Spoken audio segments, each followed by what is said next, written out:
dans un futur proche, 8 joueurs reçoivent des messages mystérieux les invitant à participer à un nouveau jeu appelé The Call-Up, qui promet un prix de 100 000 $. Ils se rendent au 25e étage d'un immeuble luxueux en ville, et une fois que tout le monde est arrivé, une voix robotique leur demande de s'inscrire sur une tablette. Ensuite, ils doivent mettre tous leurs vêtements et objets personnels dans les casiers et enfiler les combinaisons de capture de mouvement fournies.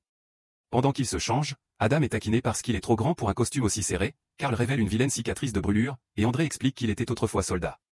Une fois tout le monde prêt, ils entrent dans une pièce avec un scanner.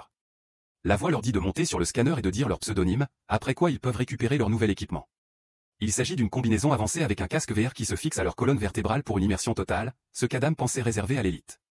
Tout le monde enfile son équipement rapidement, sauf Zaïd, un musulman bosniaque qui a choisi le pseudonyme terroriste de manière ironique sans savoir que tout le monde le verrait sur sa tenue. Il ne veut pas jouer ainsi et tente de partir, mais la porte est verrouillée et personne ne vient quand il demande de l'aide. Les autres joueurs le convainquent que ce n'est pas si grave, alors Zaïd accepte de jouer. La voix annonce le début du module d'entraînement, et tout le monde ferme son casque pour que la simulation commence.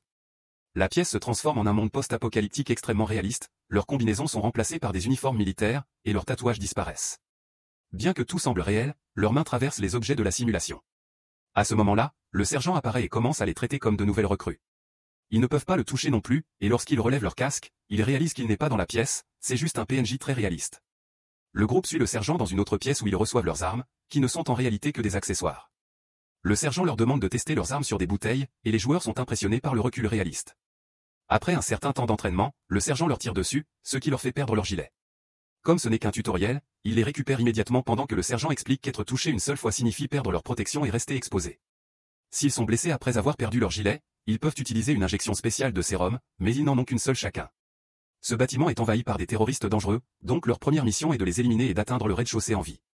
Ceux qui réussissent recevront le prix en argent dans la réalité.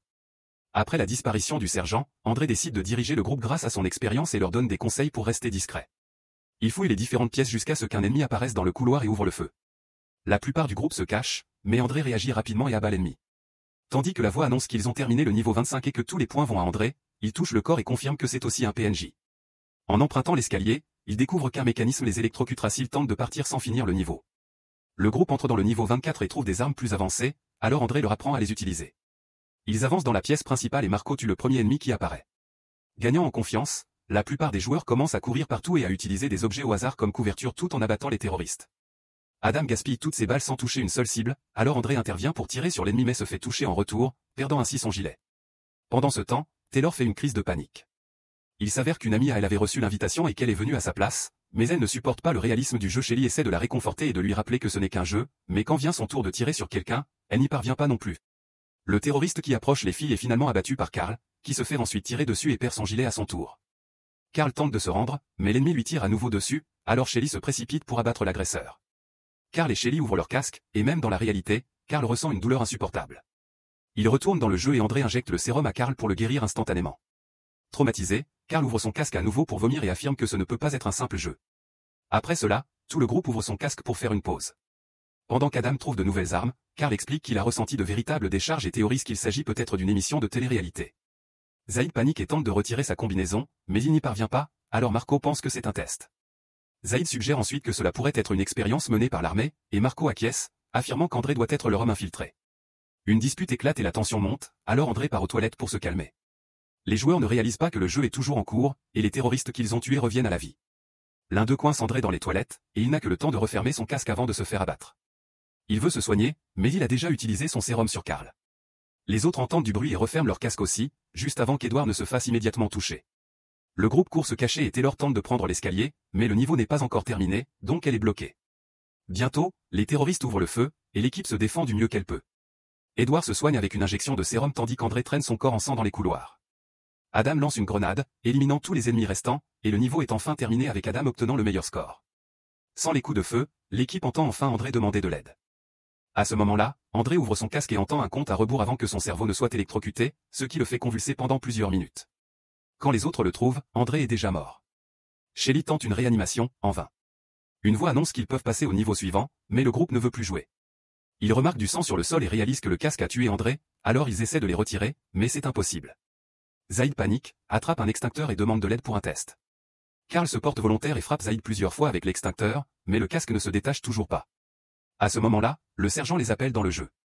Il traverse Carl comme un fantôme avant de donner plusieurs coups de pied à Zaïd pour le punir d'avoir enfreint les règles. Comme le sergent les prévient des punitions en cas de non-participation, le groupe n'a pas d'autre choix que de continuer.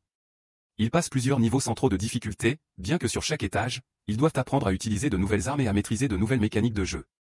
Dans une salle où il y a une fuite de gaz, ils ne peuvent pas utiliser d'armes à feu et doivent donc se battre avec des couteaux en combat rapproché. Devoir tuer quelqu'un en face à face aggrave l'anxiété de Taylor, et Shelly lui promet qu'elle la sortira de là. En descendant davantage, la plupart des membres du groupe perdent leur gilet pare-balles. Lors d'une fusillade intense, Carl et Adam sont touchés, alors Shelly et Marco les soignent avec leur sérum. Quelques heures plus tard, le groupe fait une pause et découvre qu'il fait nuit dans la vraie vie. Fatigué d'être dans le jeu, il commence à frapper les fenêtres avec divers objets, et Zaid parvient à fissurer la vitre en utilisant un chariot. À ce moment-là, le sergent réapparaît et commence à frapper Zaid avec encore plus de violence que la dernière fois. Zaid tente de s'enfuir en prenant l'escalier, mais le sergent lui donne un coup de pied qui le fait chuter, et Zaid se casse la jambe. Avant de partir, le sergent annonce que la prochaine personne qui essaiera de s'échapper sera tuée. L'équipe sauve Zaid et remarque que sa blessure est réelle, mais pas dans le jeu, donc ils ne peuvent pas utiliser le sérum. La voix de l'ordinateur leur rappelle qu'ils doivent avancer, alors Zaid leur demande de le cacher et de partir sans lui. Le groupe le dépose derrière des meubles et quelques minutes après leur départ, Zaid meurt d'une hémorragie. Au niveau suivant, Marco se dispute avec les autres à propos des nouvelles armes, ce qui permet à un ennemi caché de lui tirer dessus dans le dos. Pendant que l'équipe riposte, Taylor court se cacher dans une cabine de toilette. Après de nombreux tirs, une grenade met fin au combat, et Shelly aide Marco avec un sérum. L'équipe réalise que Taylor a disparu et part à sa recherche. Un terroriste entre dans les toilettes et commence à vérifier les cabines une par une. Shelly l'entend, ouvre brusquement la porte et le poignarde la première. Le niveau se termine, et Edward obtient le meilleur score, se plaçant en première position sur le tableau des scores. Pendant une pause, l'équipe discute de leur vie et réalise qu'aucun d'eux n'a de famille, ce qui signifie qu'ils ont été choisis parce que personne ne les cherchera. Ainsi, ils peuvent être tués sans que l'entreprise ne subisse de conséquences. Le groupe passe au niveau suivant et trouve le sergent en train de battre un otage. Il explique qu'il y a une bombe au sous-sol qui fera exploser le bâtiment et les tuera tous s'ils ne l'arrêtent pas rapidement. Le seul moyen de la désamorcer est d'obtenir le code de l'otage. Comme l'homme est relié à des émetteurs de tension, Edward n'hésite pas à l'électrocuter sans pitié. Après avoir supplié pour sa vie en vain, le terroriste prononce un mot, et Adam l'écrit sur l'ordinateur. Cependant, cela active en réalité la bombe, et il ne reste plus que 30 minutes pour l'arrêter manuellement avant qu'elle n'explose. Pendant que le sergent s'en va, l'otage se met à rire, et Taylor le tue. Furieux, Marco accuse Adam de cette erreur et tente de lui donner un coup de poing, mais il se blesse la main contre son casque. Il l'ouvre alors pour frapper son vrai visage. Quand Taylor essaie de l'arrêter, elle reçoit un coup à son tour. À ce moment-là, la voix du sergent se fait entendre alors qu'il dit qu'il maintient la porte de l'ascenseur ouverte. L'équipe se précipite à l'intérieur, et l'ascenseur commence à descendre avant de s'arrêter brusquement. Les portes ne s'ouvrent pas complètement, alors Marco force l'espace pour que tout le monde puisse sortir. Cependant, lorsqu'Adam tente de partir, Marco l'en empêche en guise de punition, et ils se retrouvent tous les deux coincés à l'intérieur. L'ascenseur les emmène au 3e étage et se ferme après leur sortie.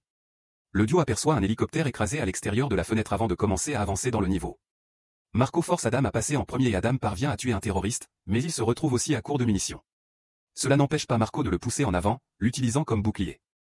Grâce à cela, Marco peut courir et se cacher pendant qu'Adam est abattu, et en quelques secondes, il est mort.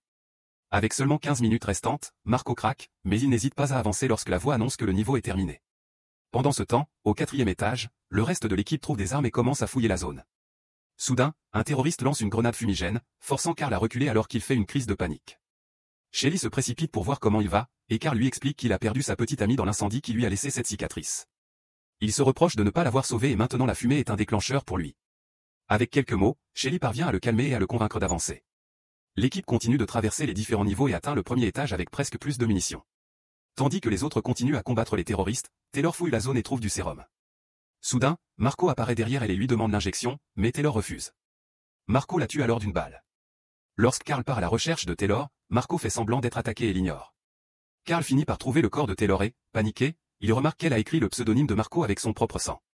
Fou de rage, Carl enlève son casque et attaque Marco dans la réalité, lui assénant quelques coups de pied avant d'essayer de l'étrangler. Cependant, Marco le projette contre un mur et le fait tomber pour le frapper jusqu'à ce qu'ils soient séparés. Carl riposte en frappant Marco avec un extincteur, mais Marco le repousse d'un coup de pied.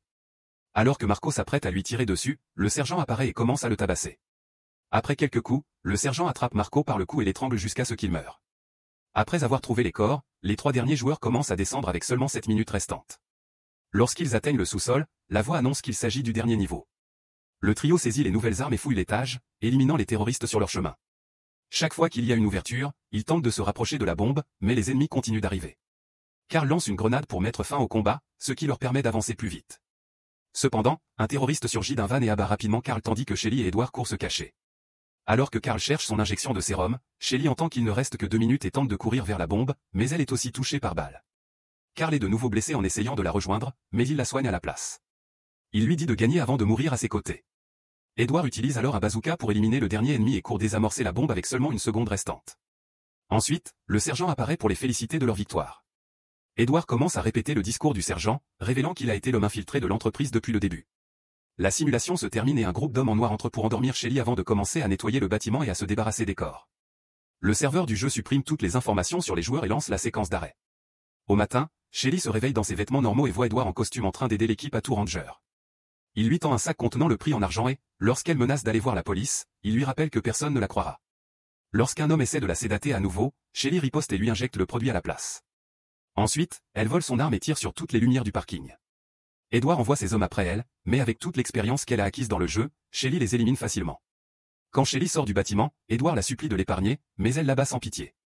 Puis, elle quitte les lieux sans prendre l'argent.